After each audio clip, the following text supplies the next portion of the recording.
जय गुरुदेव।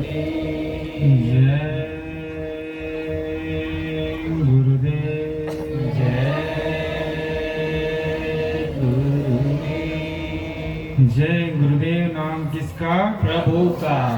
प्रभु का पावन नाम जय गुरुदेव। मालिक का सच्चा नाम जय गुरुदेव। यह नाम नहीं इंसान का, यह नाम है भगवान का। यह नाम नहीं इंसान का, यह नाम है भगवान का। जय गुरुदेव। जय गुरुदेव। जय गुरुदेव। जय गुरुदेव। जय गुरुदेव। जय गुरुदेव। तेरे भरोसे स्वामी मेरी जिंदगी है, तेरे भरोसे स्वामी मेरी जिंदगी है। तेरे भरोसे स्वामी मेरी जिंदगी है, तेरे भरोसे स्वामी मेरी जिंदगी है। चरणों में स्वामी तेरे मेरी बंदगी है, चरणों में स्वामी तेरे मेरी बंदगी है। चरणों में स्वामी तेरे मेरी बंदगी है। चरणों में स्वामी तेरे मेरी बंदगी है। रात दिवस मैं तुझको न भूलूं, रात दिवस मैं तुझको न भूलूं। रात दिवस मैं तुझको न भूलूं। रात दिवस मैं तुझको न भूलूं। जो कुछ मौज हो सब कुछ सह लूं, जो कुछ मौज है सब कुछ सह लूं। टूटी न नाता मेरी यही बंदगी है, टूटे न नाता मेरा यही बंदगी है। चरणों में स्वामी तेरे यही बंदगी है। चरणों में स्वामी तेरे यही बंदगी है। बनता नहीं मुझसे साधन भजन अब, बनता नहीं मुझसे साधन भजन अब। बनता नहीं मुझसे साधन भजन अब, बनता नहीं मुझसे साधन भजन अब। चलती नहीं मेरी कहाँ बीज मन पर, चलता नहीं मेरी काबिज मन पर। रहे याद तेरी बस यही बंदगी है। रहे याद तेरी बस यही बंदगी है। तेरे भरोसे स्वामी मेरी जिंदगी है, तेरे भरोसे स्वामी मेरी जिंदगी है। चरणों में स्वामी तेरे मेरी बंदगी है। चरणों में स्वामी तेरे मेरी बंदगी है।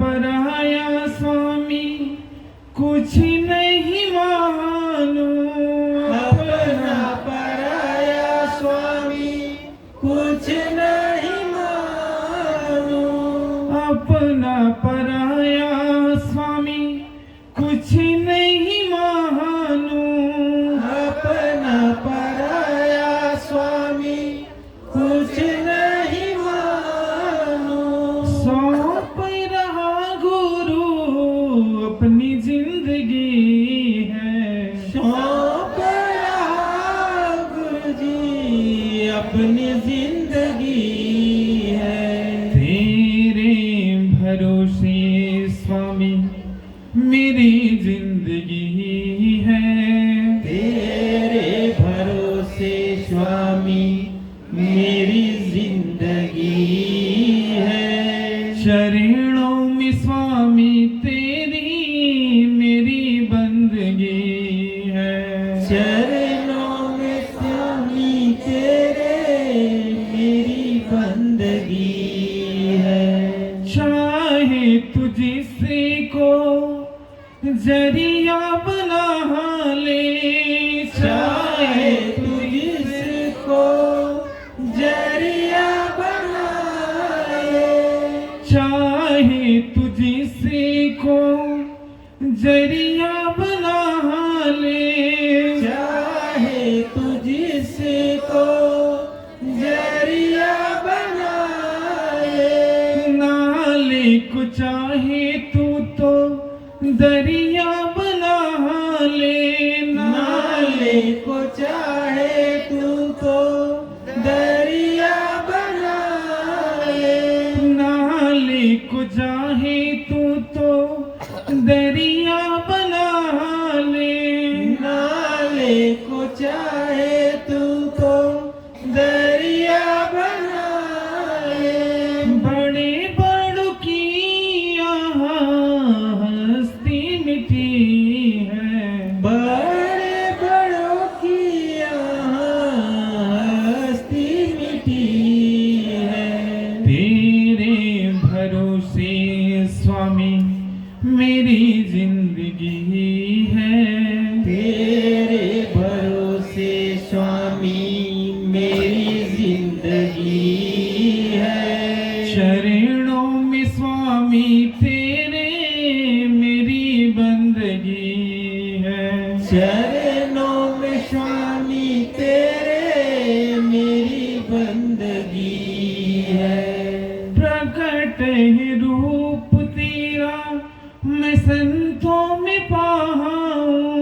प्रकट रूप तेरा संतों में पाऊं, प्रकट है रूप तेरा मैं संतों में पाऊं, प्रकट रूप तेरा संतों में पाऊं, सत्य गुरु स्वामी मैं बलि बलि जाऊं, सतगुरु स्वामी मैं बलि बलि जाऊं, जय गुरुदेव स्वामी मैं बलि बलि जाऊं, जय गुरुदेव स्वामी बलि बलि जाऊं, पाने से पहले बड़ी गंदगी है, माने से पहले बड़ी गंदगी है, तेरे भरोसे स्वामी मेरी जिंदगी है, तेरे भरोसे स्वामी मेरी जिंदगी है, तेरे भरोसे स्वामी मेरी जिंदगी है, तेरे भरोसे स्वामी मेरी जिंदगी है, शरणों में स्वामी तेरे मेरी बंदगी है, शरणों में स्वामी तेरे मेरी बंदगी है, शरणों में स्वामी तेरे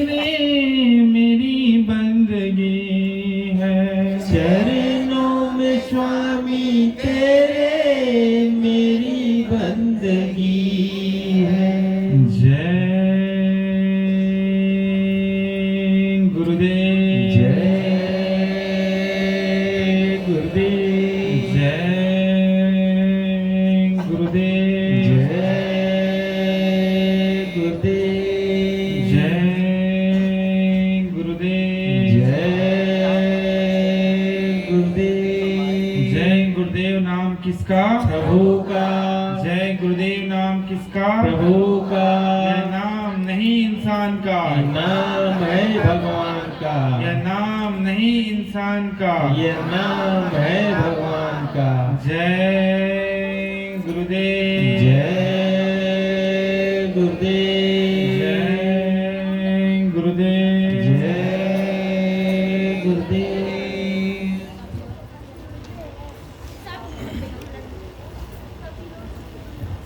गुरु ब्रह्मा गुरु विष्णु गुरुदेव महेश्वरा, गुरु साक्षात् पार ब्रह्म, तस्मै श्री गुरुवे नमः। अखंड मंडलाकारे व्याप्तेन चराचरम् तद्पदं दर्शितं येन तस्मै श्री गुरुवे नमः। तमेव माता च पिता तमेव, तमेव विद्या च सखा तमेव, तमेव सर्व मम देव देव। जय गुरुदेव। जय गुरुदेव। जय गुरुदेव। जय गुरुदेव। जय गुरुदेव। जय गुरुदेव।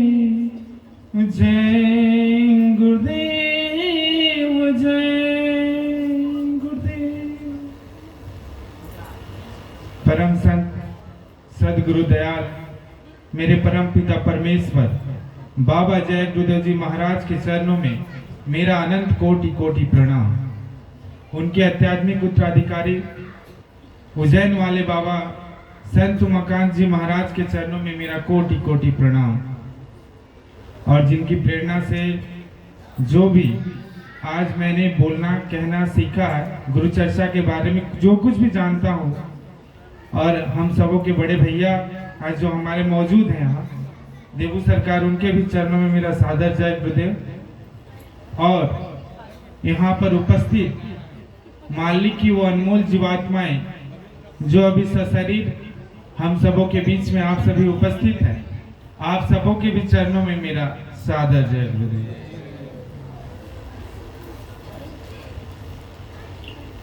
मेरे प्यारे भाई बहन, मैं तो वैसा कोई वक्ता हूं नहीं, ना ही मुझे बोलने आता है, लेकिन आज आप लोगों ने यहाँ बैठा दिया है मुझे मालिक का चर्चा के लिए, तो कुछ सुनाने का प्रयास करूंगा। अगर कुछ ऊपर नीचे थोड़ा हो जाए तो उसके लिए भी मैं क्षमा प्रार्थी हूँ। आप सभी तो सत्संग हमेशा से सुनते आए हैं, मालिक जब थे तभी सत्संग देते थे, महाराज जी भी देते आए हैं, आ रहे हैं सत्संग। और आज तो ऐसी सुविधाएं हैं कि YouTube हो, Facebook हो, हर जगह कुछ ना कुछ बातें हम लोगों को सीखने के लिए मिल जाता है। तो मैं एक बार ये आप सबों से प्रार्थना करना चाहूंगा कि कृपया आप लोग हाथ खड़ा करेगी। यहाँ पर कितने नामदानी लोग हैं? चलिए, बहुत तादाद में यहाँ नामदानी लोग हैं। मैं इसलिए थोड़ा सा एक बार देखना चाहता था, क्योंकि जो भी नामदानी है हमेशा कुछ ना कुछ सत्संग सुनते ही आते हैं, और गैर नामदानी भी कुछ लोग हैं जिन लोगों को कुछ क्लास की आवश्यकता पड़ती है, क्योंकि जब हम लोग नामदान लेने जाते हैं तो कुछ ना कुछ सीख करके ही जाते हैं, और जिन लोगों को नहीं मिला होता है तो दोनों के लिए अलग अलग गुरु चर्चा लगता है कि करने से अच्छा होता है। तो कुछ लोग नए भी हैं और कुछ लोग पुराने भी हैं, तो शिक्षक वही है जो सबको साथ लेकर के चले, सबके बारे में थोड़ा थोड़ा सोचें। तो मेरे प्यारे भाई बहन, आप सबों से यही प्रार्थना है कि मेरे लिए भी मालिक से कुछ प्रार्थना कर दीजिए कि कुछ बातें आप लोगों तक पहुंचा जाए। तो बोलिए जय गुरुदेव, जय गुरुदेव, जय गुरुदेव। देखिए, आज 1 जनवरी है हम लोगों का, नए वर्ष में हम लोग प्रवेश कर रहे हैं। और मुझे लगता है कि न जाने कितने जन्मों से नए नए वर्षों में हम लोग प्रवेश करे रहे होंगे और हम लोग को पता नहीं है। लेकिन मालिक की असीम दया है हम लोगों के ऊपर कि आज हम सभी कुछ समय निकाल करके जो है मालिक की दया लेकर के हम लोग यहाँ पर पहुंचे हैं। क्योंकि हमको और आपको लगता होगा कि आज हम लोग इस सत्संग स्थल तक पहुंचे हैं, गुरु चर्चा में पहुंचे हैं, ये हमारी मर्जी है, तो वैसा बिल्कुल नहीं है। मालिक हम लोगों के ऊपर बहुत असीम दया करके यहाँ पर भेजे हैं। उनका जब दया होता है तभी हम कुछ बोल पाते हैं, कुछ सुन पाते हैं, कहीं जा पाते हैं अच्छे जगहों पे। तो बहुत ही असीम दया है उनकी। मेरे प्यारे भाई बहन, जो नए हैं उन लोगों को तो हो सकता है थोड़ा अभी नया लगे, लेकिन पुराने लोग जो भी हैं, आप सभी ये जानते हैं कि हम लोग अपने मालिक, अपने वतन से न जाने करोड़ों वर्षों से बिछड़े हैं। और एक जन्म से दूसरे जन्म, दूसरे से तीसरे, तीसरे से चौथे, न जाने कितने जन्म हम लोग देखे होंगे, कितना द्वापर, सतयुग, त्रेता, कलयुग हम लोग आए होंगे। ऐसा नहीं है कि आज पहला बार हम लोग मानव रूप में आए हैं, इससे पीछे भी कितना बार आए होंगे हम लोगों को कुछ पता नहीं है। तो मालिक का बहुत बहुत धन्यवाद है, क्योंकि हम लोगों को बुद्धि विवेक दिए और यहाँ सत्संग स्थल तक हम लोग को पहुंचाए। और आज हम सब मिलकर के गुरु चर्चा के बारे में जानेंगे थोड़ा। तो मेरे प्यारे भाई बहन, आप सबों से यही कहना है, जो नए लोग हैं उन लोगों के बारे में भी, उन लोगों को भी थोड़ा लेकर के साथ में चलते हैं कि आखिर हमारा जीवन जो है, ये मानव जीवन क्यों मिला हम लोगों को, या इस मानव जीवन जब मिला तो इसका क्या महत्व है। बोला जाता है कि 84 लाख योनियां जो बनाई गई हैं, 84 लाख योनि कहने का मतलब,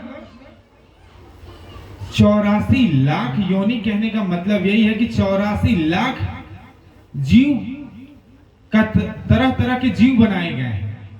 84 लाख जीवों में जब हम जन्म लेते हैं तब एक बार जाकर के हमको मनुष्य तन मिलता है। 84 लाख योनि, अगर हम लोग गिनती करने बैठ जाए तो 84 लाख केवल गिनती करने में कम से कम 1 सप्ताह लग जाएगा। तो समझिए कि हमारा मानव जीवन जो है, हमको ये जो मनुष्य तन मिला है, 1-2 दिन का फल नहीं है। कभी जन्म लिए होंगे पेड़ पौधों में, कभी जन्म लिए होंगे मछली में, कभी लिए होंगे कीड़ा में, कभी लिए होंगे फतिंगा में, करते करते करते 83,09,999 जब जन्म हम लोग ले लेते हैं तो एक बार हम लोग को मनुष्य जीवन मिलता है। क्यों मिलता है, ये भी अब हम लोग को जानना चाहिए। बहुत सारे, देखिए, कहने का मतलब है मेरे प्यारे भाई बहन, यही चीज है कि हम लोग पढ़ते तो बहुत हैं, क्लासेस तो हम लोग रोज करते हैं, लेकिन उसको मनना बहुत जरूरी है। मनन करने का मतलब कि हम लोग को चिंतन करना चाहिए, सोचना चाहिए। हम लोग यहाँ से आज सुनेंगे सत्संग, भेंट घाट चले जाएंगे, फिर से कल वही सब काम में लग जाते हैं। तो हम लोग जब तक सोचेंगे नहीं तब तक कुछ होने वाला नहीं है। तो हम लोग को सोचना बहुत जरूरी है कि 83,09,999 जन्म जब हम लोग ले लेते हैं तो एक बार हम लोग को मनुष्य तन मिलता है। क्यों मिलता है, ये चीजें जानना हम लोगों के लिए जरूरी है। क्योंकि संत महात्मा बताते हैं, क्योंकि हम लोग तो भाई कितने जन्मों से बिछड़े हैं, तो हम लोग को तो कुछ पता ही नहीं है कि क्या होता है। लेकिन संत और महात्मा जो त्रिकालदर्शी होते हैं, वो ऊपरी लोकों से जब आते हैं तो बताते हैं कि जन्मने और मरने में दुसह दुख होता है, बहुत दुख होता है भाई। जन्मत मरत दुसह दुख हुई। एक जन्म से जब दूसरे जन्म में हम जाते हैं तो बहुत पीड़ा होता है, बहुत पीड़ा होता है। क्योंकि जन्मने समय तो हम लोग क्या होते हैं, बहुत छोटे होते हैं। तो जो भी व्यक्ति जन्म लेकर के जब आता है तो रोता हुआ आता है। बचपन में जब हम जन्म लेकर के आते तो हम लोग को पता ही नहीं है कि कितना पीड़ा हुआ।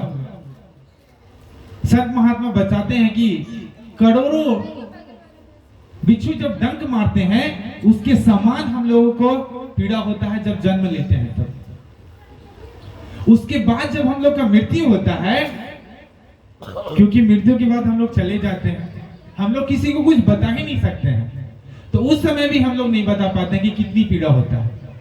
हाँ, लेकिन कभी कभी हम लोग देखते हैं कि इतनी पीड़ा होता है कि किसी का गला रुक जाता है, किसी कुछ बोल नहीं पाता है, किसी का मुंह टेढ़ा हो जाता है।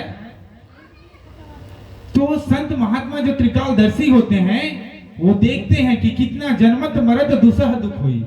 जन्मने और मरने में अत्यंत पीड़ा होता है। तो जब पीड़ा उसके बाद जो है, जब हम लोग मरते हैं तभी जो है हम लोगों के लिए नर्क बनाया गया है। बहुत तरह का नर्क है। सुबह का सत्संगों में गुरु चर्चा में सुने हम लोग कि 13 तरह का नर्क बनाया गया है। हम लोग जो इस लोक में रहते हैं, मृत्यु लोक में, यहाँ पर जो जैसा कर्म करता है उसको वैसा भोगना ही भोगना है। कर्म प्रधान देश है हमारा, कर्म प्रधान देश है ये लोक। और इस लोक में हम लोग कुछ भी कर ले, अच्छा करे बुरा करे, हमको उसका जो है सजा मिलेगा ही मिलेगा। अच्छा करेंगे तो नर्क, अच्छा करेंगे तो स्वर्ग, बुरा करेंगे तो नर्क, जाना ही जाना है। आप लोग रामायण भी देखते होंगे, महाभारत भी कभी कभी देखे होंगे। भगवान श्री राम जब वशिष्ठ मुनि के आश्रम में जब जाते हैं तो एक बार प्रश्न करते हैं। जब उनको शिक्षा प्राप्त होते रहता है तो बताते हैं, वो वाला देखिएगा रामायण का जो सीरियल है उसमें भी उस चीज को बताया है। हम लोग जब रामायण देखते हैं, देखिए हमारे जीवन में जो है, आगे ये बताएंगे कि जो भी ईश्वर आते हैं हमारे जीवन में, राम आए, कृष्ण आए, जो भी रूप में आए, वो कभी ना कभी आते हैं। वो मर्यादा को स्थापित करने के लिए आते हैं। वो हमको जीवों को पार कराने के लिए कभी नहीं आते हैं, क्योंकि वो जीव को पार करा ही नहीं सकते हैं। वो ज्यादा से ज्यादा करेंगे तो अपनी लोक तक ले जाएंगे, कृष्ण भगवान आएंगे अपनी लोक तक ले जाएंगे। लेकिन पार करने का जो शक्ति है वो केवल संत और महात्मा में है। वो संत और महात्मा हमेशा यहां से लेकर के ऊपरी लोकों तक आते रहते हैं, और सच्चा संत सदगुरु ही उसको जो है पार कर सकते हैं, नहीं तो कोई नहीं पार कर सकता है। तो जब रामायण में एक पार्ट, एक ऐसा जगह है जब भगवान श्री राम जो है वशिष्ठ जी से पूछते हैं, क्योंकि उनका भी 2 गुरु थे। हमारे जीवन में 7 तरह के गुरु होते हैं। हम लोग जो है सत्संग में सुनते आए हैं, महाराज जी भी बताते हैं, और भी जगह पे आप लोग सुनते हैं कि हमारे जीवन में जो है 7 तरह के गुरु होते हैं। तो आएंगे एक-एक करके। तो वशिष्ठ आश्रम में जो है भगवान राम पूछते हैं कि गुरुदेव, जब हम लोग कुछ भी अच्छा या बुरा करें तो हम लोग का कर्म प्रधान देश है, कर्म प्रधान लोक है। हम लोग अच्छा करें तो स्वर्ग, बुरा करें तो नर्क में जाते हैं। उतना दिन भोगने के बाद फिर से हम लोग को जो है आना पड़ता है, कहाँ? इसी मृत्यु लोक में। तो हम लोग जन्म लेंगे, अच्छा कर्म करेंगे, बुरा कर्म करेंगे, फिर मृत्यु होगा, फिर जाएंगे ऊपर, सजा मिलेगी। और वहां 84 लाख योनियां जो हैं, इसी योनियों का चक्कर हम लोग जो है हमेशा न जाने कितने समय से काटते आ रहे हैं, ये हम लोग को भी पता नहीं है। इसका पता कौन बताता है? जब सच्चा संत सदगुरु कोई मिल जाए तो बताता है, बताते हैं वो कि हमारा जीवन जो है अरबों खरबों वर्षों से चला आ रहा है। परसों एक सत्संग सुन रहे थे महाराज जी का, उसमें बताते हैं इतना बड़ा जो हम लोगों का ये जो है संसार है, इतने जीवात्माएं यहाँ है, ऐसे ऐसे हर एक लोक में बना हुआ है। जैसे पाताल लोक हुआ, धरती लोक हुआ, ऊपर में स्वर्ग लोक हुआ, उसके ऊपर में जितने भी लोक हैं, जो नामदानी है वो जानते होंगे, तीसरा, चौथा, पांचवा, जो भी लोक हैं, सभी जगह ये जीवात्माएं भरी हुई हैं। और ये जीवात्माओं का जो है खेल जो है हमेशा चलते आता है, और ये पृथ्वी उसी तरह से हम लोग जो है करते आते हैं। तो हमको और आपको लगता है कि हमारा जीवन जो है 1-2 दिन के लिए मिला हुआ है, ऐसा नहीं है। हम लोग कितने सालों से चले आ रहे हैं। अभी अगर हम लोग उदाहरण ले ले तो हम लोग यहाँ पर बैठे हुए हैं, कुछ छोटे छोटे चींटी होंगे, कुछ कीड़ा फितंगी होंगे, बाहर में कुत्ता है, बिल्ली है, वो सब कुछ ना कुछ अपना योनिया जो है भोग रही है। और फिर उन लोग का मृत्यु होगा, फिर कोई ना कोई रूप में जाएगा, फिर कभी ऐसा एक समय आएगा कि मनुष्य रूप में आएगा। हम लोग प्रार्थना करते, इसीलिए जो है मनुष्य जीवन को सबसे अनमोल माना गया है। मानव जीवन अनमोल रे, इस मिट्टी में ना घोल रे, एक बार मिला है फिर न मिलेगा, कभी नहीं कभी नहीं कभी नहीं रे। तो मानव जीवन जो मेरा है अनमोल है भाई। 83,09,999 योनियों में जन्म लेने के बाद हम लोग यहाँ आए हैं, और हमको और आपको लगता है कि इतना आसानी से जीवन मिल गया है। इतना आसानी से नहीं मिला हुआ है। और मेरे प्यारे भाई बहन, ये भी जान लीजिए कि इतना आसानी से हम लोग यहाँ भी सत्संग में भी नहीं आ पाए हैं, गुरु चर्चा में भी नहीं आए हैं। आज 1 जनवरी है, आज 1 जनवरी है, और देख लीजिए नरडी का अगर जनसंख्या की हम लोग बात कर लें तो कम से कम 10,000 जनसंख्या जरूर होगा। लेकिन उस 10,000 जनसंख्या में हम लोग जो है यहाँ मात्र लगता है 200 और 300 अगर आदमी बैठे हुए हैं, तो अपनी बदौलत नहीं, गुरुदेव महाराज पकड़ करके बैठाए हैं। कितने लोग आए बाहर से प्रणाम करके चले गए, कितने लोग आए देखा कि इन लोग कुछ कर रहा है, लेकिन किसी को कुछ समझ में नहीं आया। और हम और आप जो है मिलकर के ये जो हम लोगों को मानव शरीर मिला है, इतना अनमोल शरीर जो मिला है, उसके बारे में बैठ करके अगर हम लोग आज चर्चा कर रहे हैं, तो मेरा और आपका बड़प्पन नहीं है, इनका गुरुदेव महाराज का बड़प्पन है कि हमको और आपको यहाँ बैठा दिया है, और अपनी अंदर की दुनिया को तलाश में हम लोग निकल गए हैं। क्योंकि अगर हम लोग जन्म भी ले लिए, अपने ही परिवार में देख लीजिए, अगर 5 लोग 7 लोग हैं, तो मुश्किल से 1 या 2 लोगों को ही सत्संग समझ में आता है, बाकी लोगों को कोई समझ में नहीं। नामदानी है लेकिन समझ में नहीं आ रहा। तो हमको लगता है उनको फिर से मालिक तो बोले हैं कि बेटा जिस दिन से हम तुमको नामदान दे दिए हैं, 24 घंटा तुम्हारे अंग और संग लगे हुए हैं। हम अच्छा करें बुरा करें कुछ भी करें, वो हमारे साथ लगे हुए हैं। तो ज्यादा बड़ा हम नहीं खींचना चाहेंगे, क्योंकि और लोग भी हैं, अभी आगे का कार्यक्रम भी है, तो थोड़ी थोड़ी बातें को करते हुए हम लोग आगे चलेंगे। तो हमारा मानव जीवन जो है, जो मिला है अनमोलक शरीर, ये क्यों मिला है भाई? तो इसीलिए मिला है क्योंकि न जाने कितने करोड़ों वर्षों से जो हम लोग बिछड़े हैं, अपने प्रभु प्राप्ति का एकमात्र साधन, एकमात्र जीवन जो है वो केवल मानव जीवन है। इसी जीवन में जो है हम लोग प्रभु को प्राप्ति कर सकते हैं, और नहीं तो नहीं कर सकते हैं। तो मानव जीवन जो हम लोगों को मिला, प्रभु प्राप्ति के लिए मिला है, इसे जो है हम लोग अगर यूं ही गंवा देंगे तो फिर से न जाने कब हम लोग का जन्म होगा, फिर से कभी सच्चा सदगुरु मिलेंगे, पकड़ेंगे, कब पार होंगे ये भी हम लोग को पता नहीं है। तो एक बार मिल गया है अभी गुरु, हम लोग शरीर भी अभी अच्छा है, अगर हम लोग इसी तन से अभी ही मेहनत करें तो हो सकता है पार लग जाए हम लोग। क्योंकि अगर अभी से मान के चलिए, अगर कुछ 100 साल पहले अगर हम लोग का जन्म हुआ होता, या 200 साल पहले जन्म हुआ होता, तो हो सकता है संत सदगुरु की तलाश में जो है हम लोग को दिक्कत होता, क्योंकि हमारे गुरुदेव महाराज बाबा जय गुरुदेव जी महाराज जितने खुले मन से नामदान दिए हैं लोगों को, और अभी महाराज जी नामदान जो दे रहे हैं, इससे पहले कोई भी संत और महात्मा जो है इतने खुले मन से नामदान नहीं दिए हैं लोगों को। तो हम और आप बहुत ही सौभाग्यशाली हैं, बहुत भाग्यशाली हैं कि जो ऐसे समय में पैदा लिए हैं कि हम लोगों को गुरु की तलाश करने में कोई दिक्कत नहीं हुआ,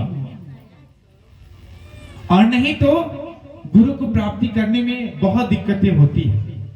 हमारे गुरुदेव महाराज जो थे वो भी बताते हैं, उनका जब पत्रिका पहले का पढ़िएगा तो उसमें बताते हैं कि उनको भी गुरु प्राप्ति करने में कितनी कठिनाइयां हुई थी।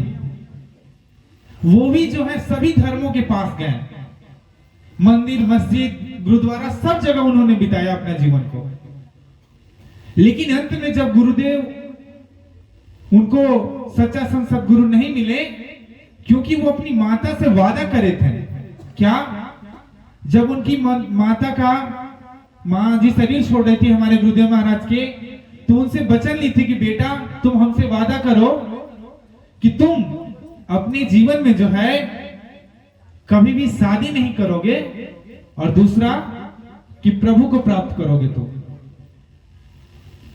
तो माँ के वचनों के लिए वो अपना सर्वस्व जीवन जो है निछावर कर दिया। संत और महात्मा जो है आते ही हैं कुछ अलौकिक करने के लिए, और हम ही लोगों की तरह शरीर में आते हैं, क्योंकि नाम हर किसी का नहीं होता। जो सदगुरु के बताए हुए रास्ते पे चलते हैं, जो माँ बाप का बताए हुए रास्ते पे चलते हैं, वही लोग जो है जीवन में तरक्की कर सकते हैं। तो हमारे गुरुदेव महाराज भी जो थे अपनी माता से 2 वादा किए हुए थे। जब वो शरीर छोड़ने लगी तो वादा किए कि ठीक है माँ, मैं जीवन में कभी भी शादी नहीं करूंगा, और दूसरा कि प्रभु प्राप्ति करूंगा, सच्चा संत सदगुरु का तलाश करूंगा। तो अपनी माँ की वादा को पूरा करने के लिए हमारे गुरुदेव महाराज जो हैं वो अपना जीवन भर लगभग 30 साल के आसपास गुरु को खोजते खोजते खोजते खोजते लगा दिए। गुरु नहीं मिले उनको। अंत समय ऐसा आया जब वो अपनी प्राण को त्याग करने पर मजबूर हो गए थे।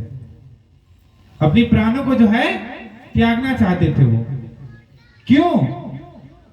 इसलिए क्योंकि वो चाहते थे, वो सोचने लगे कि हम अपनी माता से जो वादा किए हुए हैं वो पूरा नहीं कर पा रहे हैं, हम ना सच्चा संत सदगुरु का तलाश हम नहीं कर पाए।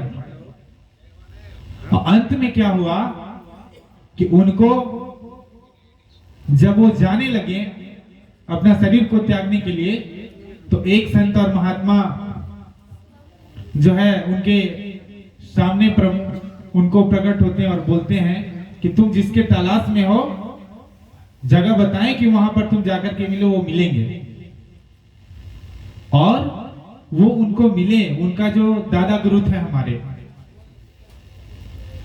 तो कहने का मतलब है मेरे प्यारे भाई बहन कि गुरु हम लोगों को आसानी से मिल गए हैं, और ऐसा वैसा गुरु नहीं मिला है। सच्चा संत सदगुरु है। 5 नाम दान देते हैं, 5 नाम वाला दान देते हैं वो। क्योंकि एक समय में एक बार जो है एक ही आदमी को वो धन और दौलत बांटने का खजाना जो होता है आदेश प्राप्त होता है। और अभी जो ये आदेश है हमारे उज्जैन वाले बाबा संत उमाकांत जी महाराज के पास है, और वो घूम घूम करके जो है इस नाम की दौलत को लुटा रहे हैं। तो अगर हमको और आपको सच्चा संत सदगुरु मिल गए हैं, हमको नामदान मिल गया है, तो यही करिए। जय भाई बहन, ये जो भी घटनाएं होती हैं, अभी जैसे लाइट कट गया, ये भी एक चाल रहता है काल का। अभी आएंगे थोड़ा देर में वहां पर, क्योंकि धीरे धीरे हम लोग आगे बढ़े। क्योंकि हम लोगों को जब ये मानव जीवन मिल गया तो ये जानना पहला हम लोग का धर्म है कि क्यों मिला है, और उसी का चर्चा भी हम लोग कर रहे थे कि हम लोगों को ये मानव जीवन अगर मिला तो इसलिए मिला है क्योंकि 84 लाख योनियों में हम लोग कितने सालों से, कितने जन्मों जन्मों से जो भटकते आ रहे हैं, इससे छुटकारा हम लोगों को मिल जाए, मिल पाए। बोलिए जय गुरुदेव। मेरा बात सबको समझ में आ रहा है ना? आ रहा है आप लोगों को समझ में? नहीं आएगा तो बताइएगा। तो हम लोगों का जीवन जो मिला 84 लाख योनियों में भटकते भटकते, तो हम लोगों को मिला है यहां से निकलने के लिए, इससे छुटकारा पाने के लिए। तो इसका छुटकारा कैसे पाएंगे हम लोग? जब हम लोग गुरु करेंगे। गुरु, सच्चा संसद गुरु जब मिल जाता है हम लोगों को तो पार लग जाते हैं, नहीं तो नहीं मिलते हैं। तो हम वही बता रहे थे कि हम लोगों को गुरु जो है बहुत आसानी से मिल गया। हम अपना चर्चा में ये बता रहे थे कि हमारे जो गुरुदेव महाराज थे, बाबा जय गुरुदेव जी महाराज, उनको जब गुरु नहीं मिल रहे थे तो अंतिम क्षण में जो है अपना प्राण को त्यागने के लिए तैयार हो गए थे कि अब जो हमको सच्चा संसद गुरु नहीं मिलेंगे और हम अपनी प्राणों को अब त्याग देंगे। तो अंत समय में जो है उनको उनका गुरु मिलते हैं और उनसे वो नामदान लेते हैं। संत सिरोली आश्रम में उनके दादा गुरुदेव जी महाराज रहते थे, वहां पर जाकर के उन्होंने नामदान लिया। और उसके बाद जो है, देखिए बताने का पीछे एक ही मतलब है मेरा, क्योंकि ये जानिए कि गुरु मिलना बहुत मुश्किल है, और अगर हम लोगों को गुरु मिल गया है तो हम लोगों को उनका साथ पकड़ करके उनके बताए हुए रास्ते पर चलना चाहिए। नहीं तो अगर चूके तो फिर न जाने फिर से कितना बार जन्म लेना पड़ेगा। कभी कुत्ता, कभी बिल्ली, कभी तितिंगा, कभी और कौन कौन सी योनियां, फिर से 84 लाख योनियों में जाना पड़ेगा, हम और आपको पता नहीं है। तो चलते रहेगा ये चक्र। तो उनको गुरुदेव महाराज को उनके गुरु मिले, और हमारे गुरुदेव महाराज ने कहीं कहीं पढ़ने को मिलता है कि 18-18 घंटे, 20-20 घंटे उन्होंने तपस्या किया, साधना किया, तब जाकर के जो है उनकी चढ़ाई हुई और ईश्वर प्राप्ति उनको हुई। तो मेरे प्यारे भाई बहन, आज 1 जनवरी है, तो हम लोग को भी संकल्पित होना है आज। अगर हम लोग सोचें, जब तक 2 नावों पे अगर आपका पैर रहेगा तब तक आप पार नहीं पा पाइएगा। आपको एक नाव पे पैर रखना होगा, या तो गुरु के साथ या तो फिर संसार के साथ। तो जब उनको गुरु मिल गया और उनको जब गुरु प्राप्ति के बाद ईश्वर, जब उनका चढ़ाई हुआ, वो ईश्वर को प्राप्त कर लिए, तब उन्होंने नामदान देना चालू किया। और उसके बाद 116 साल तक वो जीवित रहे, लगभग 60 साल उन्होंने नामदान दिया, प्रचार किया।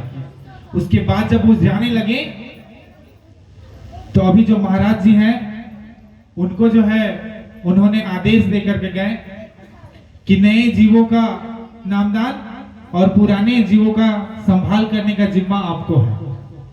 तो संतमत जो है ऐसे ही चलते रहता है।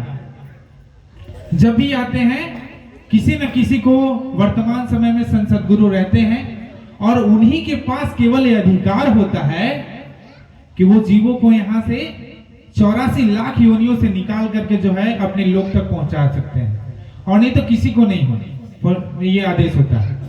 तो हम और आप बहुत बड़भागी हैं, क्योंकि अभी अगर हम लोग देख लें तो भारत में ही अगर बात करें तो 1000 प्रकार के आपको गुरु मिल जाएंगे। फेसबुक, यूट्यूब और कहां बहुत तरह के गुरु हैं। किसी का पहुंच पहला तल्ला तक है, किसी का दूसरे तल्ला तक है, किसी का तीसरे तक है, कोई राम लोक तक है, कोई कृष्ण लोक तक है, कोई कहीं है। तो भाई हम लोग ना राम लोक के हैं ना कृष्ण लोक के हैं। हम लोग तो वो मालिक बताते हैं कि हम लोग तो सतलोक निवासी थे, वहां से हम लोग को उतारा गया है। अब उतारा क्यों गया है? क्योंकि काल भगवान जो है,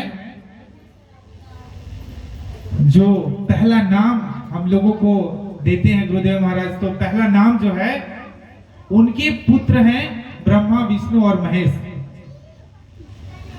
तो शुरू में जब ये संसार कुछ नहीं बना था, तो उस समय केवल सत्पुरुष हुआ रहा करते थे। तो उनको जब मौज हुई कि वो मौज में थे, तो जो इनके पहला पुत्र हैं बहुत घोर तपस्या किए, और तपस्या करने के बाद वो प्रसन्न कर लिए। और प्रसन्न करने के बाद उन्होंने, जब हम लोग जीवात्माओं को मांगे और मांग करके वो अपने ही ऐसा राज्य जो है बनाने की मांग किए, उस समय से जो है हम लोग जो है वो संत सतगुरु से बिछड़े हुए हैं। हम लोग भी उसी सतपुरुष के बेटा हैं, और उस समय से जब हम लोग बिछड़े हैं तो ये 84 लाख योनियों में हम लोग उतर करके अभी तक हैं। तो देखिए, कोई जब जुदा होता है, कोई जब बिछड़ता है तो दर्द होता है। तो संत सतगुरु जब 84 लाख योनियों में जब हम लोग को उतार दिया गया, जब वो संत सतगुरु शुरू में जब थे, जब वो दिए किसको, काल भगवान को, हम लोगों को जब उतारा गया सूरत, तो हम लोगों भी जब बिछोड़ रहे थे तो हम लोग भी बहुत रोए। बताते हैं ऐसा, क्योंकि भाई न मेरा आंख कान खुला है, न हम त्रिकालदर्शी है, न कुछ नहीं है। हम तो बस मालिक की बात को बताते हैं, उनका जो चर्चा है, उनका जो लिखी हुई बात है, उसी को मानते हैं, और मानना भी चाहिए। क्योंकि गुरुमुख तो होना ही पड़ेगा आपको। जैसा गुरु कहते हैं वैसा हम लोग को मानना पड़ेगा, तभी हम लोग आगे चल पाएंगे। तो जब काल भगवान को दे दिए सत्पुरुष, वो जो हम लोग के पिता हैं, जो सतलोक से उतर करके आते हैं, तो बोले कि देखो, इसको तो हम दे रहे हैं काल भगवान को, जिनके पुत्र कौन है, ब्रह्मा, विष्णु और महेश। उन्होंने रचना किया ये पृथ्वी लोक का, नर्क, स्वर्ग लोक, जितने भी लोक हैं, उन लोगों का रचना किया, और अपने जैसा एक राज्य बनाया है, देश बनाया, जिसमें हम लोग और आप लोग न जाने कई करोड़ों वर्षों से अभी रह रहे हैं, अलग अलग तरह से। तो उस वक्त जब वादा किए, जब उतरने लगे, जब जीवात्माएं को दिए, तो वो उस समय वादा किए उससे कि देखो, इनको दे तो हम जरूर रहे हैं, लेकिन इनको जब कष्ट होगा, कुछ होगा, तो हम इसको लेने के लिए आएंगे यहां पर। तो बोले कि ठीक है, आप आइएगा इनको लेने के लिए। लेकिन बात ये थी कि जो तपस्या किए थे, कौन, काल भगवान जो है, जो पहला नाम जिनका ये है आता है, इसलिए खोल करके नहीं बता पा रहे हैं, क्योंकि बहुत सारे ऐसे लोग हैं जो अभी नामदान नहीं लिए हैं। तो जब दे दिए उनको, जब उतर गए, तो उस समय वादा किए, क्योंकि ये तो तपस्या करके मांगे थे जीवात्माओं को अपना राज्य फैलाने के लिए। तो बोले कि देखिए, आप जब यहां पर आइएगा तो 3 चीज का हमसे वादा करना होगा भाई। आप आइएगा इनको लेने के लिए, कोई मनाही नहीं है, या कोई भी सत्पुरुष जब उस सतलोक से उतर करके नीचे आते हैं इस लोक में, तो उनसे वो 3 बंधनों में बंधे होते हैं। पहला कि यहां पर आकर के आप कोई चमत्कार नहीं दिखा सकते हैं। संत सतगुरु जब यहां पर उतरते हैं तो उनसे पहला ही वादा ये होता है कि आप जब पृथ्वी लोक पर जाएंगे तो आप कभी कोई चमत्कार नहीं दिखा सकते हैं। दूसरा कि इन लोगों को पूर्व जन्म के बारे में कोई चीज जो है वो याद नहीं करा सकते हैं आप। अगर हमको और आपको आज जो है पूर्व जन्म के बारे में अगर कोई दिखा दे, कोई पढ़ा दे कि इतना साल से है, इतना ही पढ़ रही हो, तो सब कुछ छोड़ करके हम लोग लग जाएंगे, सिमरन ध्यान भजन में बैठे रहेंगे। और तीसरा जो है वादा किए कि आप इनको जो है शरीर रहते या इसमें जो रहते हैं, आप इनको अपने से जो है लेकर के यहां से नहीं जा सकते। कहां तक? काल भगवान को जो तीसरे तिल तक जो देश है वहां तक आप ले नहीं जा सकते हैं। हम लोग जब तीसरे तिल तक चढ़ाई हो जाता है तो उसके बाद गुरु जो है जा सकते हैं, लेकिन वहां तक हम लोगों को पहुंचना चाहिए। जैसे कि मान के चलिए हम लोग सत्संग में संगत में कब जुड़ सकते हैं, जब हम लोग सत्संग में आएंगे, नामदान होगा तब जो है जुड़ेंगे। गुरुदेव महाराज वो पोल खोलते हैं। तो उसी तरह जब सत्पुरुष जब नीचे उतरते हैं या जब उनसे जब मांगा गया हम लोगों को, तो उस समय वादा किया गया कि आपको न तो इनको कोई चमत्कार दिखा सकते हैं और ना ही इनको जो है पूर्व जन्म के बारे में बता सकते हैं और ना ही आप इनको कोई साथ में ले जा सकते हैं। तो ये 3 बंधनों में बंधे रहते हैं संत महात्मा, जो पूरे संत होते हैं, सत्पुरुष होते हैं, जिसका हम सभी अंश हैं, जिस परमात्मा का। तो मेरे प्यारे भाई बहन, हम लोग को ये भी जानना चाहिए कि अगर कोई चमत्कार दिखाता है तो समझ लेना कि वो नहीं पार ले जा पाएगा हम लोगों को। क्योंकि अभी बहुत सारे टीवी चैनलों में देखते हैं, वो उसका भविष्य बता देते हैं, वो इसका ये कर देते हैं, वो कर देते हैं। ये हमारे और आप में भी ये शक्ति है। अगर आप पहले तल्ला तक भी अगर पहुंच गए, पहला जो हम लोगों का ये है, अगर वहां तक भी पहुंच गए तो आपके अंदर में भी वो शक्ति आ जाएगी। आप ही बताने लगेगा सब कुछ, कौन खा करके आया या नहीं खा करके आया, किसके घर में क्या हो रहा है क्या नहीं हो रहा है, ये हम और आप भी बता पाएंगे। लेकिन मालिक जब नामदान देते हैं तो क्या बोलते हैं कि तुमको कुछ भी दिखाई और सुनाई पड़े तो क्या होगा, किसी को बताना नहीं है। नहीं तो जो कुछ भी हम लोग क्या करते हैं कमाएंगे, वो चमत्कार दिखाने में ही गायब हो जाएगा। वो धन किसका है? गुरुदेव महाराज का है, जो बताते हैं, कुछ चमत्कार दिखाते हैं। मेरा धन थोड़ो है, वो सत्पुरुष भगवान का धन है, वो देते हैं कुछ समय के लिए आपको। अब जहां उसका चमत्कार दिखाने लगेंगे, कुछ दिन में धन खत्म हो गया, फिर कहानी खत्म। जैसे कि मान के चलिए भारतीय रिजर्व बैंक का जो सारा पैसा हम लोगों के पास है, मान लीजिए किसी के अकाउंट में 1 लाख है, किसी के अकाउंट में 2 लाख है, किसी के अकाउंट में 5 लाख रुपया है, कोई दे दिया। तो उस पैसा का जो 5 लाख जो वैल्यू है, हम लोग उसी अनुसार से उसका खर्चा करते हैं। खर्चा करते करते करते करते जो पैसा मेरा खत्म हो जाता है, तब हम कुछ खरीद नहीं पाते हैं। बोलते हैं कि अब मेरे पास कुछ नहीं बचा। तो वही धन जो है, कोई जब चमत्कार दिखाते हैं तो वो धन किसका है? मालिक का है। वो जब चमत्कार दिखाने लगेंगे, कुछ बताने लगेंगे, तो होगा क्या कि धीरे धीरे धीरे धीरे वो धन खत्म हो जाएगा और एक समय ऐसा आएगा कि कुछ नहीं रह जाएगा उनके पास। तो ये सब चीजों से मना ही है हम लोगों को कि कुछ दिखाई पड़े, कुछ सुनाई पड़े तो हम लोगों को बताना नहीं है। तो इसीलिए जब हम लोगों को ये शरीर मिल गया, तो हम लोगों को सच्चे संत सद्गुरु का तलाश करना चाहिए। क्योंकि बताते हैं कि गुरु जो है, गुरु कैसा होना चाहिए।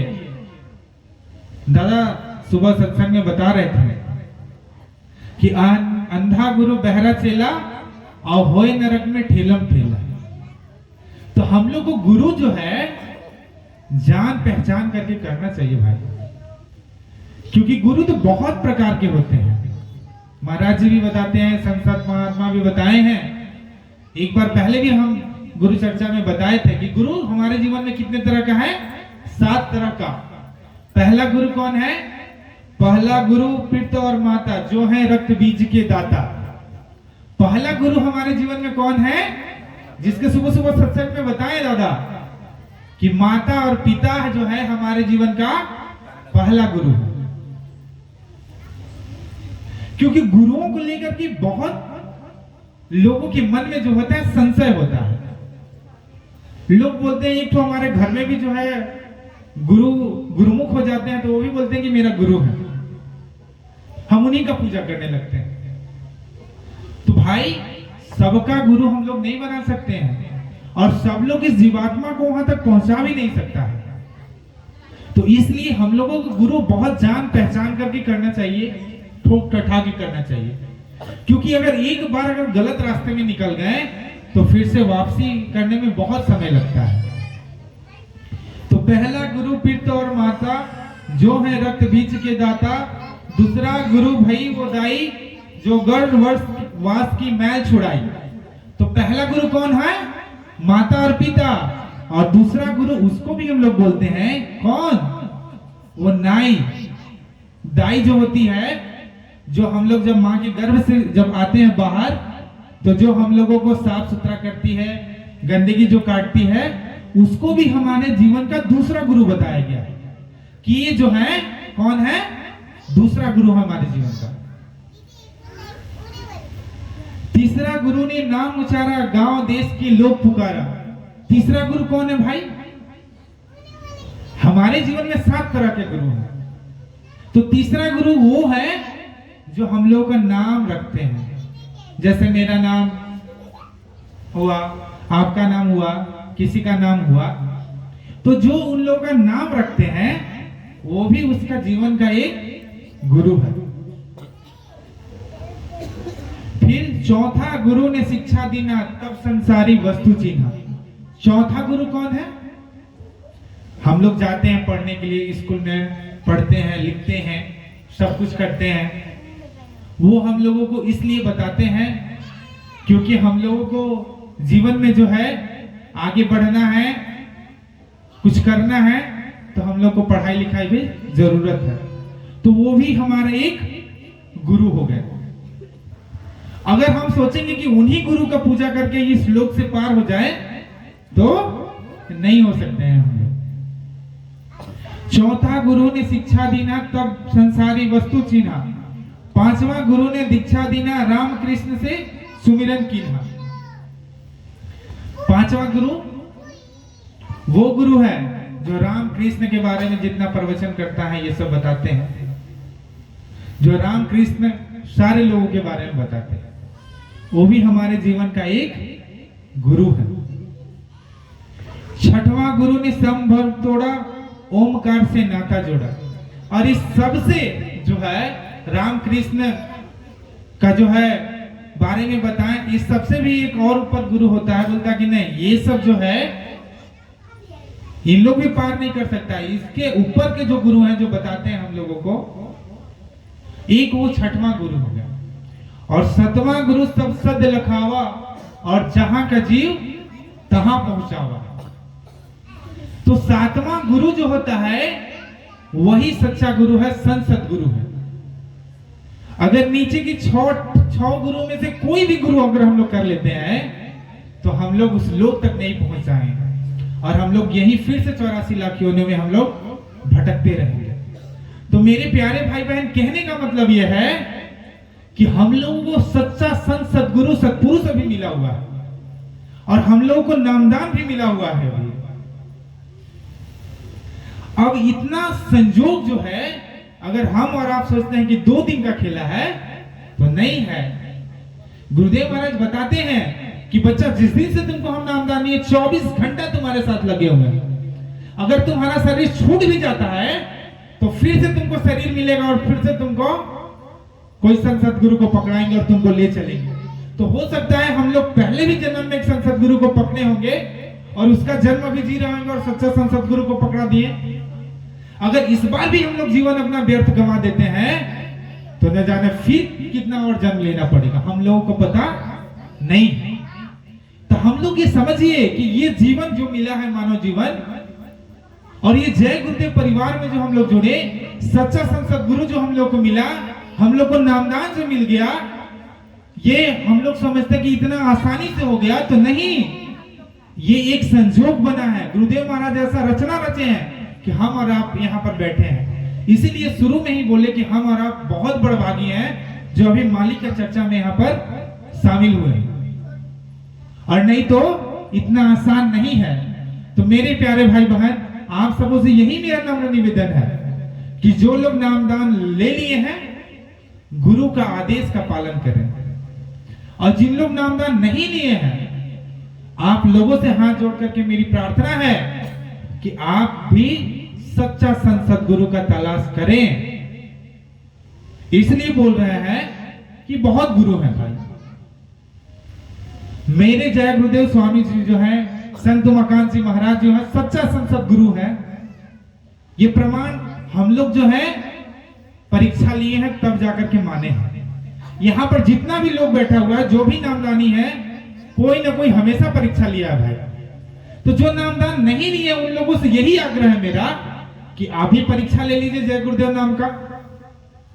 अगर जय गुरुदेव नाम से अगर आपको कोई उपाय हो जाता है, आपका संभाल हो जाता है, तो अभी पकड़ लीजिए। हम नहीं कहते हैं, ये महाराज जी स्वयं कहते हैं कि जय गुरुदेव जी नाम है कलयुग का जगाया हुआ नाम है। अगर आपके जीवन में कभी भी कोई दुख हो, तकलीफ हो, परेशानी हो, कोई आपको बचाने वाला नहीं होगा। उस वक्त आप जय गुरुदेव नाम का पुकार करना। अगर आपका संभाल हो जाता है, अगर आपका काम बन जाता है, तब तो आप मानेंगे कि जय गुरुदेव नाम में शक्ति है। तो जो भी गैर नामदानी है, जो नामदान नहीं लिए हैं, आप सबों से हाथ जोड़ के प्रार्थना है कि आप गुरु करें जय गुरुदेव जी नाम का। इसका भी जो है आप लोग जो है परीक्षा ले लीजिए। अगर परीक्षा में पास हो जाते हैं तो आप ही गुरु कर लीजिए, आप ही गुरु कर लीजिए। लेकिन गुरु करिए, क्योंकि बिना गुरु किए हम लोग यहां से वहां नहीं जा सकते हैं। तो इसलिए हमारे जीवन में गुरु को अत्यंत आवश्यक है। हम लोगों को गुरु करना अत्यंत आवश्यक है। दूसरी चीजें हैं, अब हम लोगों के लिए जो नामदान हम लोग ले लिए हैं,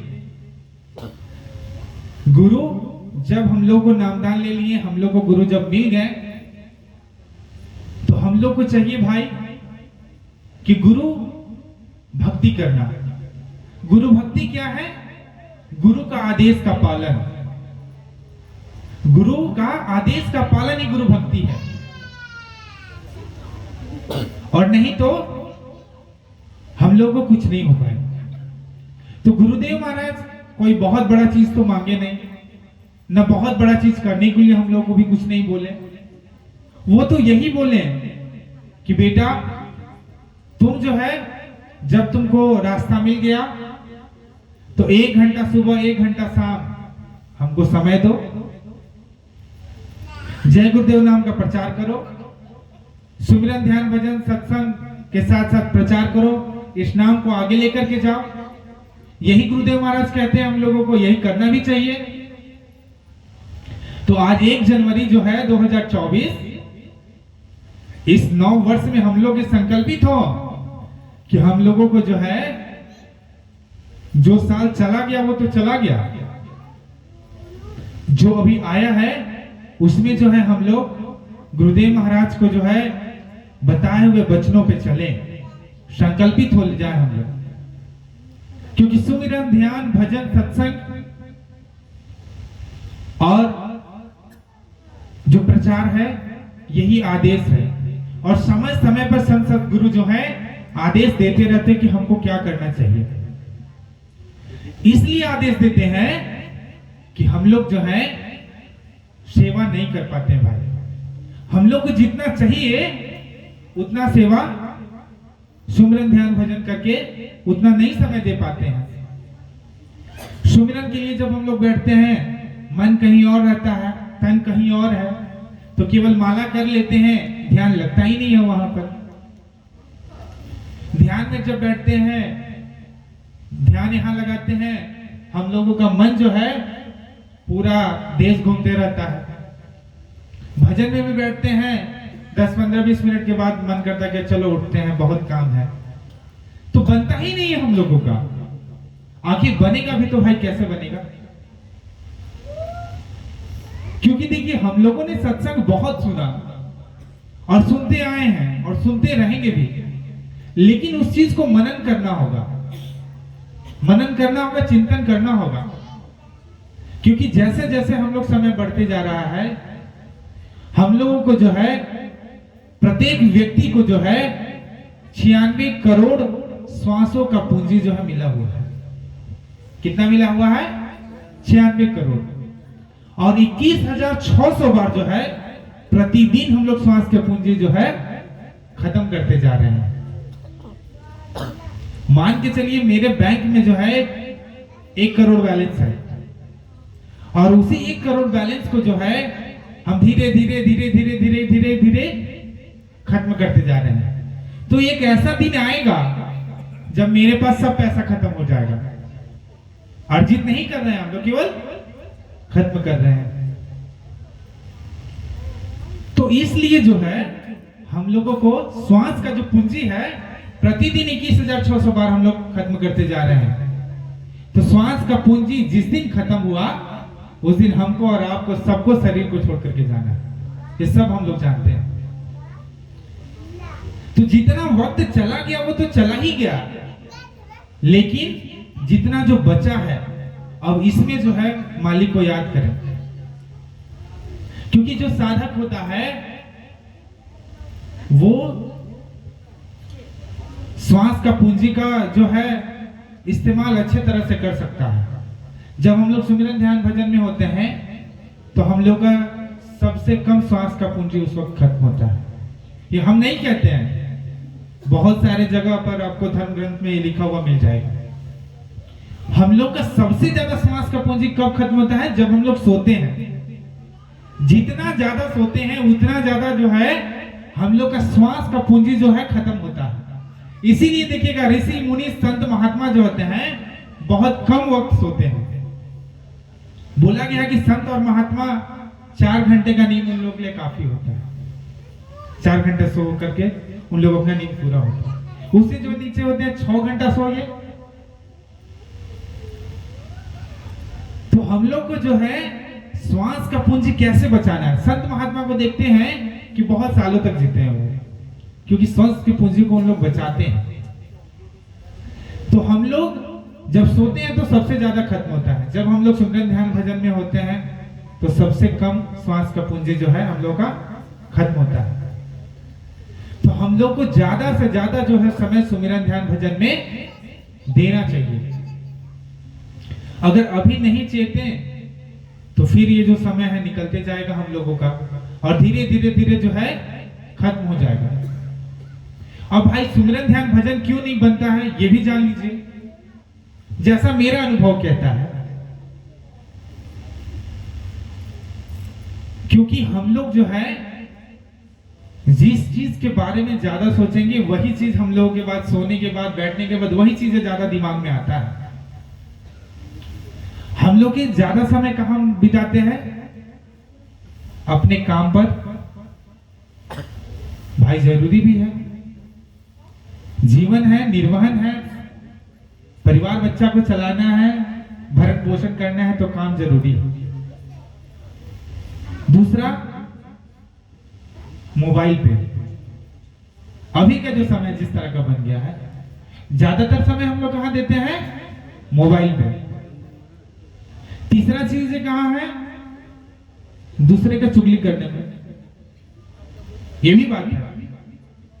महाराज जी जब अभी औरंगाबाद में आए हुए थे तो सत्संग में बताएं कि कुछ लोग ऐसे होते हैं कि जब तक दिन भर में 20 लोगों से मोबाइल पर अनर्गल बात नहीं करता है, बिना मतलब का बात नहीं करता, उसका पेट का पानी नहीं बचता है, उसको नींद ही नहीं आता है। तो तीसरा समय हम लोग चुगली करने में दे देते हैं। देखिए चुगली करते हैं तो क्या होता है, उन लोगों का जो कर्म का जो कर्जा है अपने पर ले लेते हैं हम लोग। किस पर ले लेते हैं? अपने पर ले लेते हैं। तो ये सब चीजों से बचिए। जो समय मिलता है लगा दीजिए ध्वनि में, ध्वनि करिए 2, 4, 10 मिनट 20 मिनट जो भी मन बैठता है। मन क्यों नहीं बनता है? मन नहीं बन रहा है तो देख लीजिए यूट्यूब पे सत्संग है महाराज जी का, गुरुदेव महाराज का, और भी बहुत सारे संत महात्मा हैं जो बताते हैं, प्रवचन है। आप शुरुआत वहां से करिए जहां पर आपका मन थोड़ा थोड़ा लगता है। आपको सोचिए कि एक दिन में सत्संग समझ में आया, नहीं आता है। क्योंकि सत्संग को समझने के लिए, गुरु को समझने के लिए बहुत गहराई में उतरना पड़ेगा आपको। और अभी उतना बड़ा सोच हम लोग का हुआ नहीं है।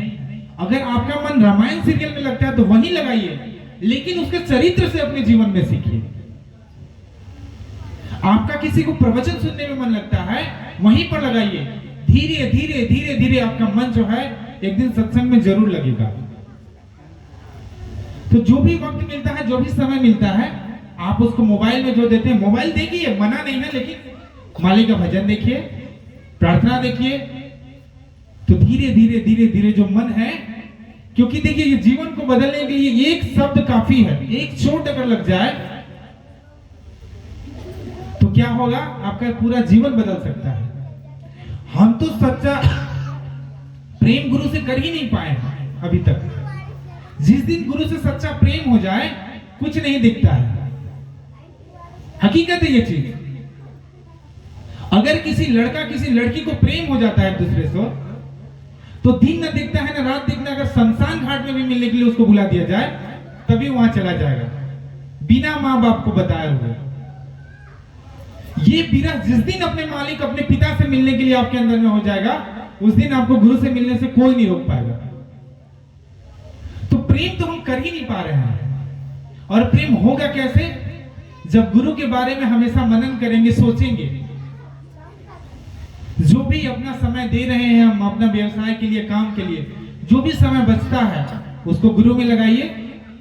देखिए, एक दिन दो दिन में नहीं होगा, लेकिन धीरे धीरे धीरे धीरे धीरे मन आपका रुकने लगेगा। अभी मन करता है कि हम लोग को सुमिरन ध्यान भजन में बैठना ही नहीं है, आज छोड़ दो ना। बहुत सारे लोग जो होते हैं सुमिरन ध्यान भजन नित्य करते ही नहीं। अगर एक दिन छोड़ दिए तो 30 दिन पीछे चले गए आप। बताते हैं कि अगर एक दिन कहीं नागा कर दिया आप सुमिरन ध्यान भजन में, तो 30 दिन जो है पीछे चले जाते हैं। अगर सुमिरन ध्यान भजन छूटा तो सत्संग भी छूटेगा आपका, और अगर सत्संग छूटा तो गुरु छूट गया आपका, और गुरु अगर छूट गया तो आपके जीवन में कुछ नहीं है, बिल्कुल खत्म। तो मेरे प्यारे भाई बहन, आप सबों से हाथ जोड़कर यही प्रार्थना है मेरा कि मालिक से अगर नामदान मिल गया है, हम लोगों को सब कुछ जानकारी हो गया है कि बिना सुमिरन ध्यान भजन के हम लोग पार नहीं पा सकते हैं, तो आज से ये संकल्प बनाइए, 1 जनवरी है ये साल, कि इस साल ज्यादा से ज्यादा जो समय होगा हम अपना सुमिरन ध्यान भजन में देंगे। क्योंकि गुरु के अलावा हमारे जीवन में कोई है नहीं, और मानव जो जीवन मिला है, इतना संजोग करके जो हमारा हाथ पकड़े हैं गुरुदेव महाराज, इस बार जो जीवन को है कम से कम व्यर्थ नहीं जाने दें। और नहीं तो अगर चला गया व्यर्थ, तो फिर से दोबारा लौट करके आने वाला नहीं है।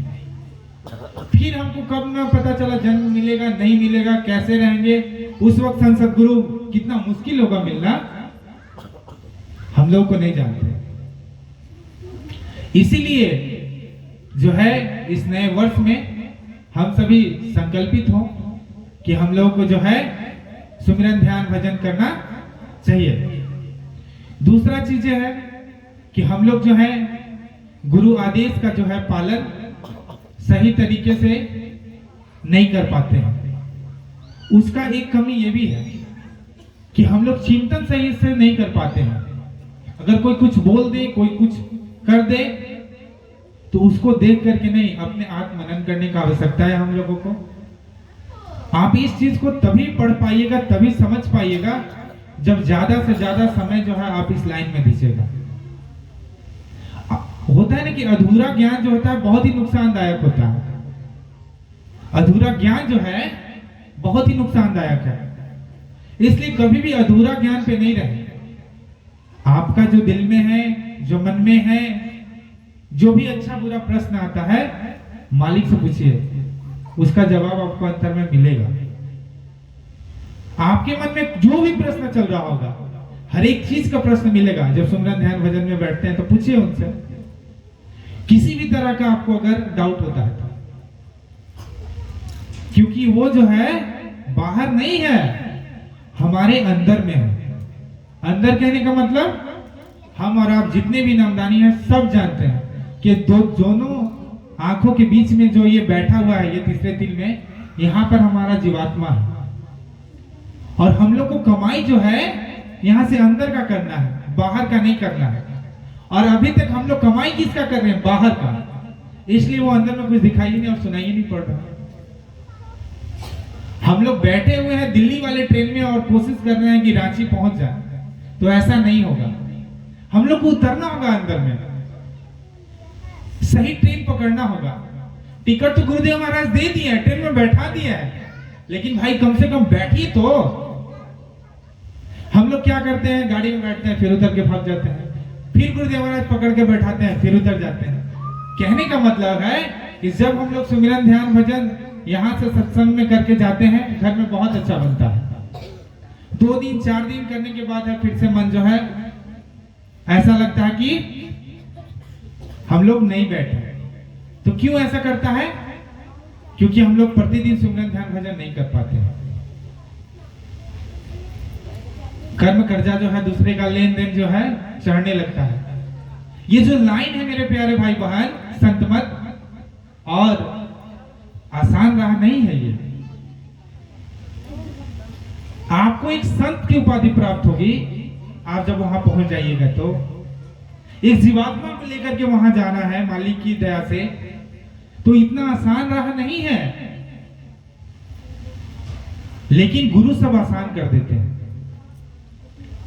लेकिन गुरु को आपको सौंपना होगा उनके लिए। गुरुदेव महाराज कहते हैं कि आपको बाहर में नहीं खाना है, खाना गैर सत्संगी के यहाँ नहीं खाना है। लेकिन हम लोग खाते हैं। बहुत सारे रिश्तेदार ऐसे हैं जो खाना पड़ता है भाई। तो उसके लिए क्या उपाय बताते हैं कि जितना देर तुम उनके यहाँ खाते हो या ये होता है उतना दिन तुम भजन करो। नहीं कर पाते हैं हम लोग, इसलिए कर्म कर्जा चढ़ता है और हम लोग जो है सुमिरन ध्यान भजन में मन नहीं लगता है। तो इसीलिए समय समय पर जो है संत सदगुरु जो होते हैं क्या करते हैं, तन की सेवा कराते हैं हम लोगों से। अभी यहाँ पर बहुत सारे हमारे सेवादार भाई बहन लगे हुए हैं, तन का सेवा कर रहे हैं। लेकिन उन लोग के लिए भी एक संदेश है ये कि गुरुदेव महाराज ये भी बोले हैं कि तुम तन का सेवा कितना भी कर लो, लेकिन तुमको सुमिरन ध्यान भजन में बैठना तो पड़ेगा ही पड़ेगा। ठीक है, वो सेवा करते हैं, उससे जो है हम लोग जो सुमिरन ध्यान भजन करते हैं उसका भी कुछ लाभ उनको जाता है। क्योंकि भाई कोई झाड़ू लगाता है, कोई साग सब्जी बनाता है, कोई खाना खिलाता है, तो उसका भी उन लोग को मिलता है। लेकिन उस जब तक उनको फलीभूत नहीं होगा तब तक वो सुमिरन ध्यान भजन नहीं करेंगे। तो जो भी लोग हैं, हम सब जितने भी लोग हैं, सब लोगों को सुमिरन ध्यान भजन नित्य रूप से करना चाहिए। और मेरे प्यारे भाई बहन जो नहीं करते हैं, आज से संकल्पित हो जाए कि हमको करना है। दूसरा चीज, महाराज जी कुछ दिन पहले सत्संग में ये भी बताएं कि हम लोगों को जो है साप्ताहिक सत्संग में जो है आना ही आना है। प्रत्येक साप्ताहिक सत्संग में आना है। जो सत्संग में नहीं आएगा वो सत्संगी नहीं कहलाएगा। जहां जो समय में सत्संग होता है वहां आप पहुंचिए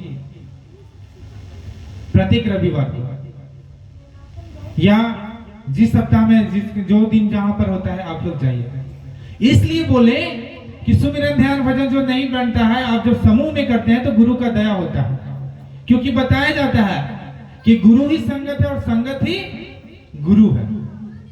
तो जब हम लोग एक साथ बैठते हैं, करते हैं, कुछ नया संदेश जो होता है वो बताते हैं, सुनाते हैं, तब हम लोगों का जो है कर्म कर्जा कटता है और मन लगेगा। क्योंकि समय जो है दिन प्रतिदिन बहुत खराब आने वाले हैं, संत महात्मा बताते हैं हम लोगों को।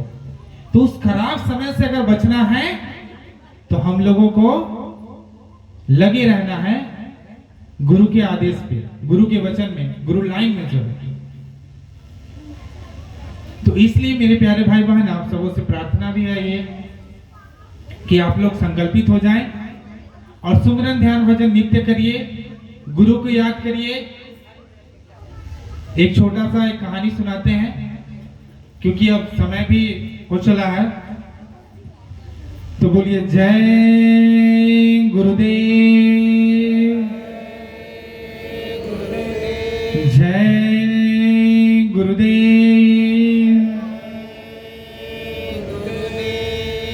एक समय की बात है, ये मानव जीवन पे ही आधारित एक कहानी है। एक समय की बात है, हम लोग जो है कोई भी कर्म के बंधन से जब तक इस लोक में रहेंगे, हम लोग जैसा जो कर्म करेंगे वैसा उसका फल हम लोग को भोगना ही भोगना है। वो या जब श्री कृष्ण जब यहां आए थे इस धरती पे, उससे पहले जब भगवान राम आए तो दो लोगों के बीच में लड़ाई हुआ था। किसके किसके बीच में? सुग्रीव और बाली के बीच में। आप लोग सब कहानी को जानते होंगे। दोनों भाइयों के बीच में एक बार झगड़ा हो गया था। क्यों झगड़ा हुआ था? क्योंकि बाली के जो छोटे भाई थे सुग्रीव, उनकी पत्नी जो थी, उनकी पत्नी को जो है बाली ने जबरदस्ती अपने साथ रख लिया था और वहां का राज्य जो है वो रखे हुए थे। तो जब भगवान राम आए और जब उन लोग दोनों की मित्रता हुई सुग्रीव और बाली की, तो गए और मित्रता के बाद जब बाली का वध कर देते हैं भगवान राम, आप लोग सब लोग ये घटना को जानते हैं, तो मर जाता है, शरीर छोड़ने लगते हैं बाली। तो उस वक्त बोलते हैं भगवान राम से कि बताइए कि क्या कारण था कि आपने मुझे छुप करके मारा।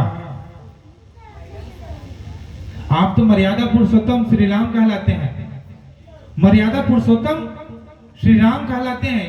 पहले हम बता रहे थे कि यहां धरती पर कोई भी जब भगवान आते हैं तो वो आपको पार कभी भी नहीं लगा सकते हैं। भगवान आए मर्यादा की स्थापना करने के लिए आए। क्या कि जब इस दुनिया पर पापाचार अनाचार जब बढ़ जाता है तो धर्म की स्थापना करने के लिए जो है भगवान अवतरित होते हैं यहाँ पर और तरह तरह की लीलाएं करते हैं और धर्म का स्थापना करा करके फिर से वो अपने धाम लौट जाते हैं। तो बोले कि तुमने अपनी जो छोटे भाई की पत्नी जो थी उसको तुमने ये करा था, बंदी बना करके रखा था, उसके साथ गलत किया, इसलिए मैंने आपको मारा। तो बोले कि वो तो ठीक है, लेकिन छुप करके क्यों मारे आप? उस समय के लिए थोड़ा सा वो जो है ये हो गया। उसी तरह जब श्री कृष्ण जब बन करके जब वो आए तो आप सबों को पता है कि बहलिया जो है उनके, जब श्री कृष्ण अपना सारा कुछ काम कर लेते हैं तो बहलिया समझ करके एक जो है शिकारी पैर में उनका मार देता है तीर और वो जो है वहां पर अपना शरीर का त्याग करते हैं। तो कहने का मतलब है मेरे प्यारे भाई बहन कि ये कर्म के बंधनों से भगवान भी नहीं बचे हुए हैं। जो मर्यादा पुरुषोत्तम थे, जो यहां आए थे इस धर्म की स्थापना करने के लिए, वो भी नहीं बचे हैं।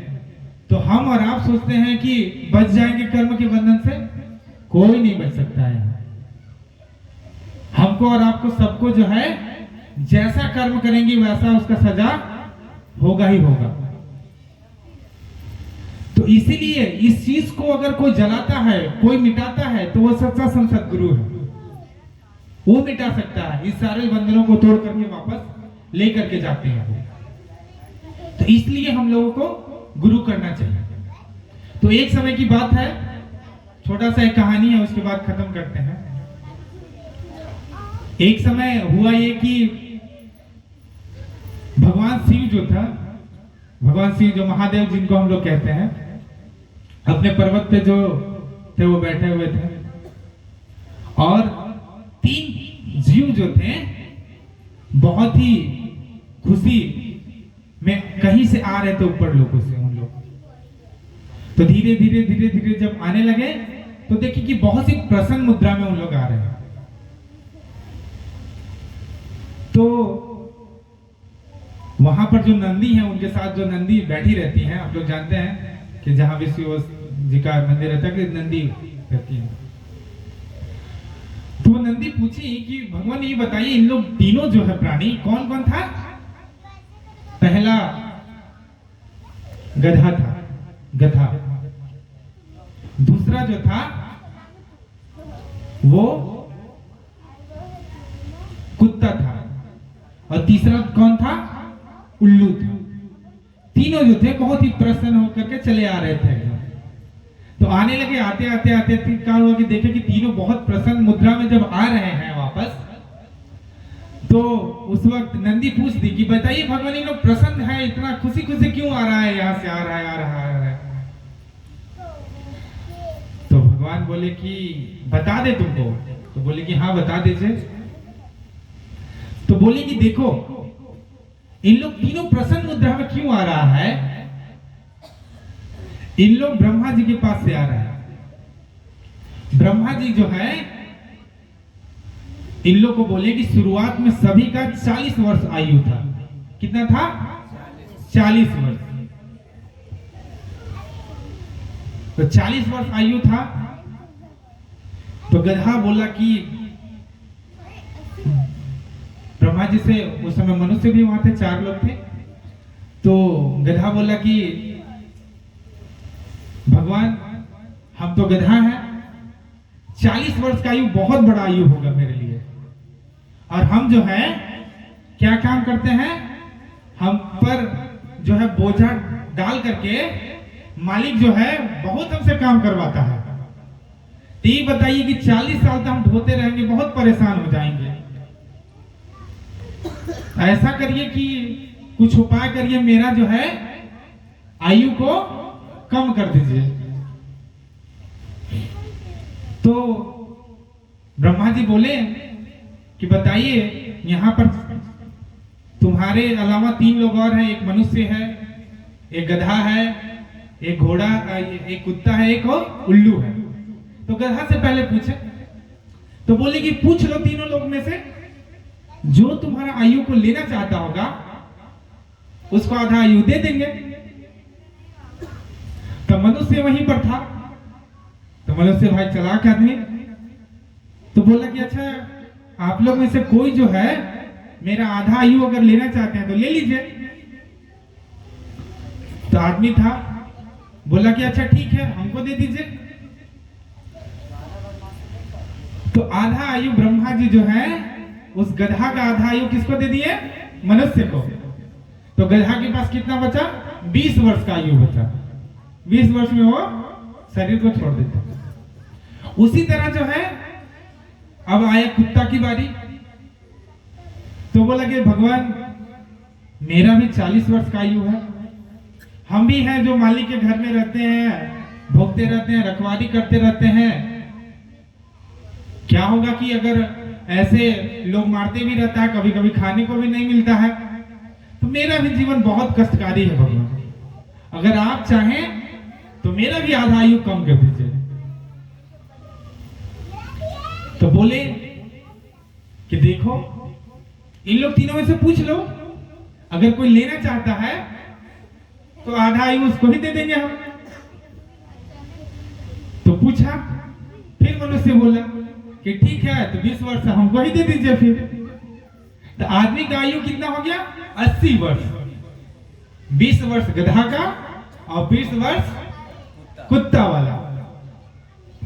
अब बचा उल्लू, लास्ट में वही था। तो बोला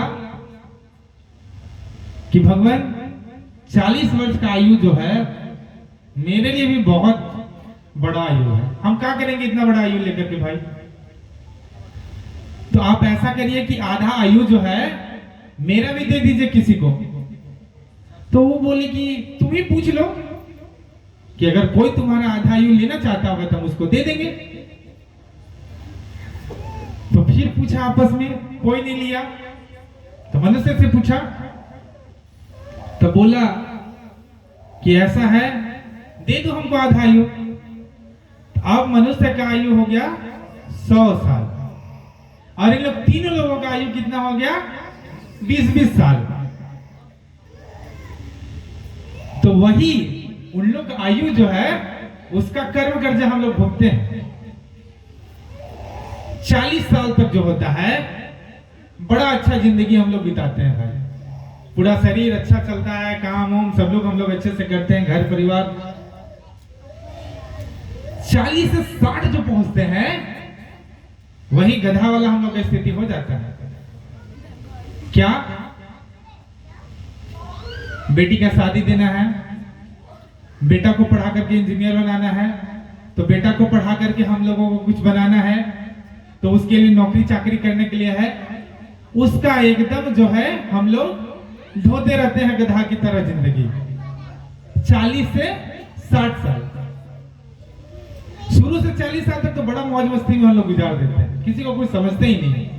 और 40 से 60 साल जो है एकदम गधा की तरह हम लोग जिंदगी जो है गुजारते हैं।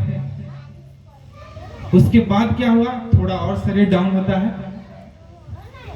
और 60 से 80 साल में जब हम लोग पहुंचते हैं तो हम लोगों का जो है शरीर जो है काम करना हल्का फुल्का और बंद कर देता है। तो हम लोग का हो जाता है नाती पोता। नाती पोता हो जाता है तब तक तो बोलते हैं, ए बाबू सुनो ना, जाओ तो वहां से मेरा चश्मा उठा करके ला दो। तो नाती भी अपना ही ताव में है, खुद से जाकर के नहीं ले सकते हैं का। बोलने लगता है, डांटता है वो बेटा को, बोले कि देखो ना बेटा मेरा चश्मा खराब हो गया है, बनवा देता तो बड़ा अच्छा होता। बेटा भी चिल्लाएगा आपको ऊपर, अरे पापा अभी तो हमको सैलरी नहीं मिला है, उसका एडमिशन में पैसा देना है, उसमें इसमें खर्चा है, अभी नहीं है मेरे पास। अपनी पत्नी को ही बोलिएगा, पत्नी भी बोलेगा, अरे आप तो दिन भर बकर बकर करते रहते हैं भाई। ये स्थिति हम लोग का हो जाता है। तो 60 से 80 वाला जो है वही कुत्ता वाला हाल रहता है हम लोगों का। और 80 से 100 में जब हम लोग पहुंचते हैं और शरीर थक गया, पड़े हुए हैं बेड पर, उल्लू की तरह देख रहे हैं, खाली ना हाथ चल रहा है ना पैर चल रहा है, इशारे में किसी को बुलाते हैं, देखते रहते हैं कौन आ रहा है कौन जा रहा है, ना कुछ बोलना है ना पहचानना है, टुकुर टुकुर केवल देखते रहना उल्लू की तरह। तो ये हमारा जीवन का सच्चाई है मेरे प्यारे भाई। हम भी किसी न किसी का कर्मों का जो है सजा भोग रहे हैं। तो इसीलिए जो शरीर मिला है, जो समय मिला है, उसका सदुपयोग करें हम लोग। और मालिक सच्चा संत गुरु जब मिल गए हैं, उनके बताए हुए राह पर चलिए, उनके समझाए हुए रास्ते पर चलिए, तो हमारा जीवन सफल है, और नहीं तो कुछ नहीं है। तो अब ज्यादा हम समय नहीं लेंगे। अब एक प्रार्थना के बाद सत्संग को जो है गुरु चर्चा को यहीं पर अब हम लोग ये करेंगे, क्योंकि आज एक कार्यक्रम भी है। तो मेरे प्यारे भाई बहन, हम तो कोई वक्ता है नहीं, आप सबों का एक छोटा भाई है, मुझे कुछ आता भी नहीं है, लेकिन मालिक की दया से, मालिक की प्रेरणा से जो कुछ भी आप लोग तक पहुंचाने का प्रयास करें। अगर कुछ गलती हो गई, कुछ ऊंच नीच हो गया, तो अपना छोटा भाई, अपना छोटा बच्चा समझ करके हमको माफ करेगा।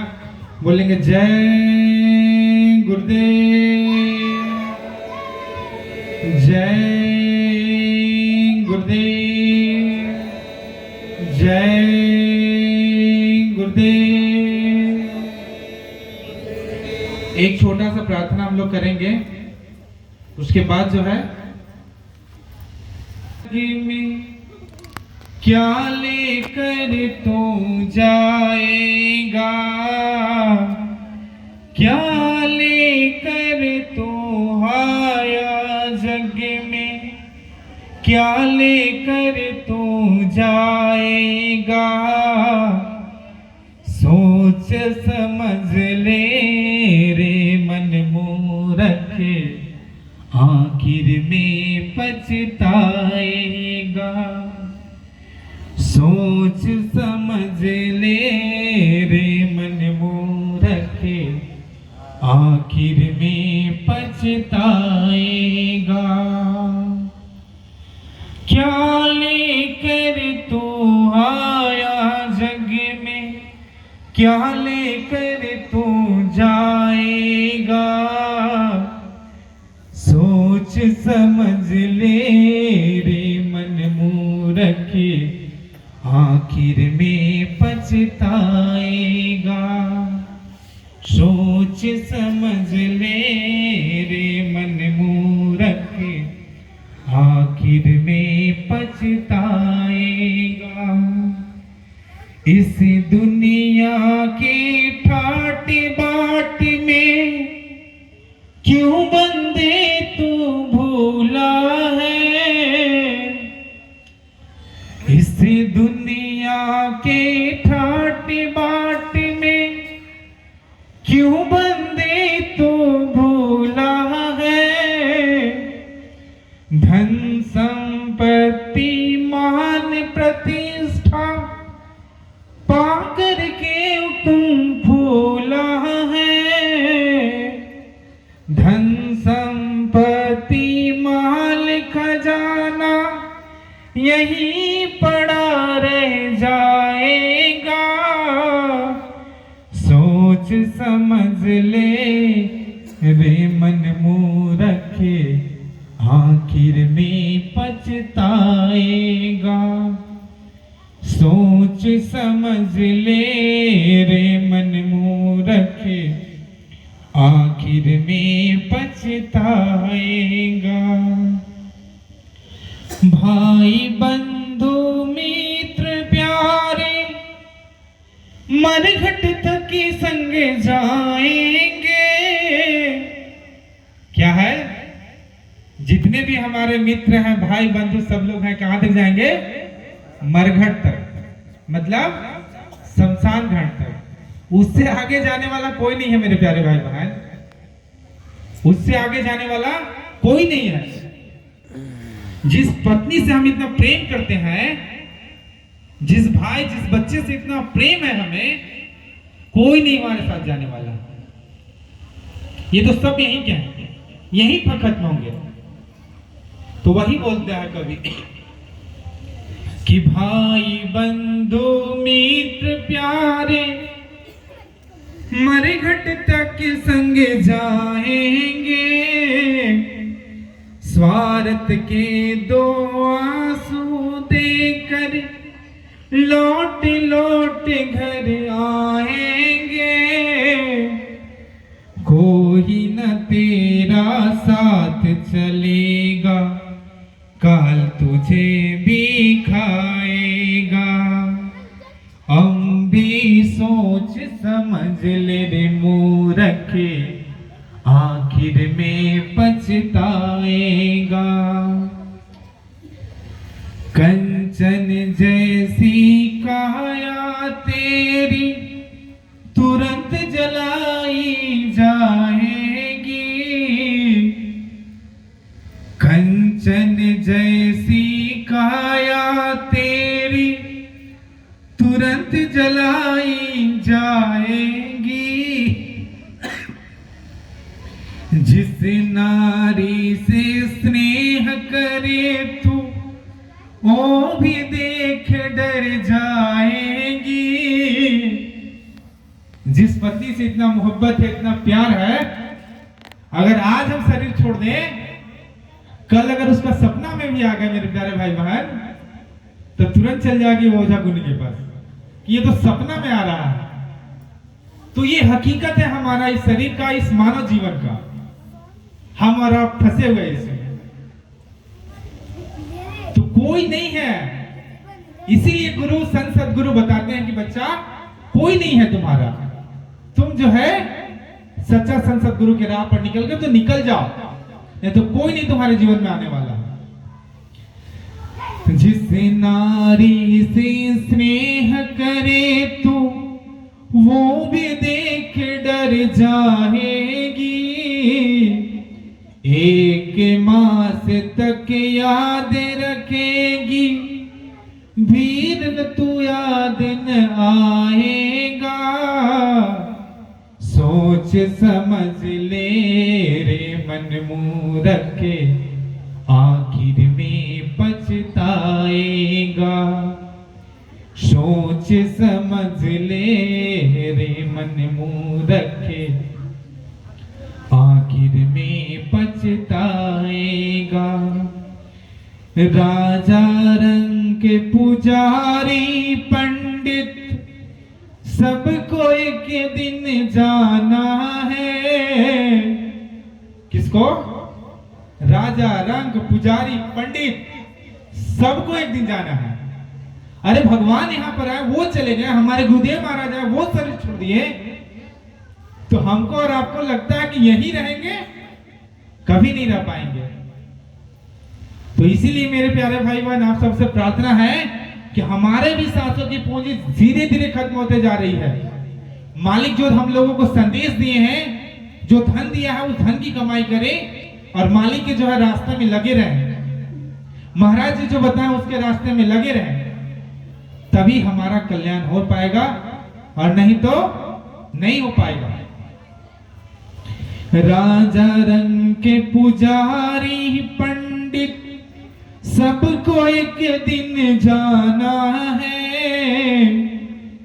आँखी खोल कर देख रे बावरे, जगत मुसाफिर खाना है। जय गुरुदेव नाम ही आखिर तेरा साथ निभाएगा।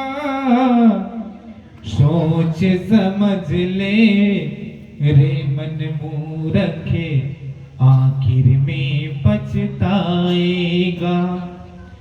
सोच समझ ले रे मन मूर्खे, आखिर में पछताएगा। जो भी गलती हो, आप सबों से मेरा हाथ जोड़ करके क्षमा प्रार्थी है।